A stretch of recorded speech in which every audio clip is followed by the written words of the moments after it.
रायगड लोकसभा निवडणुकीत श्रीवर्धन मतदारसंघात प्रचारात राष्ट्रवादी काँग्रेस पक्ष आघाडीवर। रायगड लोकसभा मतदारसंघात यावेळी 16,53,935 मतदार उमेदवारांचे भवितव्य ठरविणार असून राष्ट्रवादी काँग्रेसचे विद्यमान खासदार सुनील तटकरे आणि शिवसेना उद्धव बाळासाहेब ठाकरे गटाचे माजी खासदार अनंत गीते यांच्यात मुख्य लढत आहे। रायगड लोकसभा निवडणुकीचे मतदान 7 मे रोजी तिसऱ्या टप्प्यात होणार आहे। रायगड लोकसभा मतदारसंघात रायगड जिल्ह्यातील पेण, अलिबाग, श्रीवर्धन आणि महाड तर रत्नागिरी जिल्ह्यातील दापोली आणि गुहागर अशा 6 विधानसभा मतदारसंघाचा लोकसभा मतदारसंघात समावेश होत आहे। पक्षीय दृष्टिकोनातून महायुतीचे सुनील तटकरे यांच्याकडे केवळ एक श्रीवर्धन विधानसभा मतदारसंघ आहे।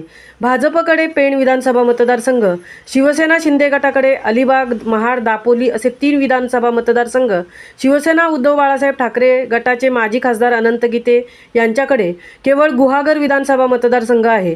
श्रीवर्धन हा तटकरे कुटुंबियांचा बालेकिल्ला समजला जातो। या मतदारसंघात राष्ट्रवादी काँग्रेसचे वर्चस्व आहे।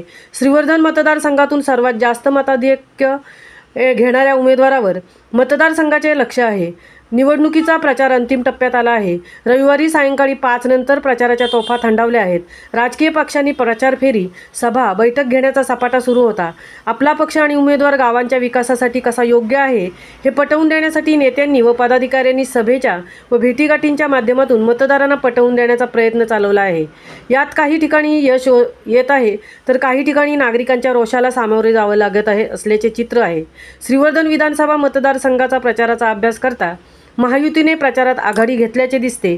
यामध्ये मतदारसंघात एक खिडकी योजनेच्या माध्यमातून सभा व लाऊडस्पीकर परवाना भाजपा 5, राष्ट्रवादी काँग्रेस पार्टी 33, शिवसेना उद्धव बाळासाहेब ठाकरे 17, शिवसेना 1, बॅनर्स परवाना शिवसेना उद्धव बाळासाहेब ठाकरे 1, भाजपा 1, तात्पुरत्या प्रचार कार्यालयासाठी परवानगी राष्ट्रवादी काँग्रेस पार्टी 4, शिवसेना उद्धव बाळासाहेब ठाकरे 1, निवडणूक रॅली परवाना राष्ट्रवादी काँग्रेस पार्टी 9, शिवसेना उद्धव बाळासाहेब ठाकरे 2, वाहन परवाना शिवसेना उद्धव बाळासाहेब ठाकरे आणि राष्ट्रवादी काँग्रेस पार्टीने प्रत्येकी 1 घेतला आहे। यावेळी 18 ते 19 वयोगटातील 16,288 मतदार प्रथमच मत टाकणार आहेत। महामुंबईसह संजय खांबेटे, म्हसळा।